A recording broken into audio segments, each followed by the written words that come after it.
নমস্কার বন্ধুরা, আজ আমি আপনাদের জানাবো জ্যৈষ্ঠ মাসে কী কী উপোস করতে হয়।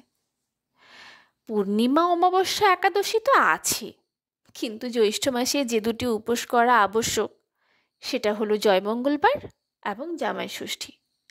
জয়মঙ্গলবারের উপোস হচ্ছে জ্যৈষ্ঠ মাসের যে কোনো দুটো মঙ্গলবার জয়মঙ্গলবারের উপোস করতে হয়, তাতে মা মঙ্গলচণ্ডীর পুজো করতে হয় আর উপোস থাকতে হয়।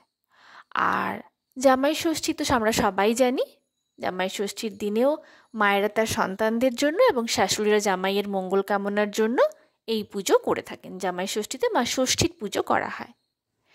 এবছর জ্যৈষ্ঠ মাসের মঙ্গলবারগুলি হচ্ছে 5 তারিখ, 12 তারিখ, 19 তারিখ আর 26 তারিখ। এই চারটির মধ্যে 12 তারিখ হচ্ছে অমাবস্যা। সেই দিনেও জয়মঙ্গলবারটা না করাই ভালো। যদি খুব প্রয়োজন হয় তো করতে পারেন, তাহলে না করা উচিত। আর 19 তারিখের দিনটা ভীষণ ভালো, সেদিন হচ্ছে লোকনাথ বাবার পুজো, সেদিন জয়মঙ্গলবার করাই যায়।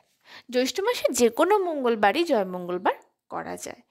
আর জামাই ষষ্ঠী হচ্ছে জ্যৈষ্ঠ মাসের 17 তারিখ আর জুনের 1 তারিখ, ওই দিন জামাই ষষ্ঠীর উপোস করতে হবে।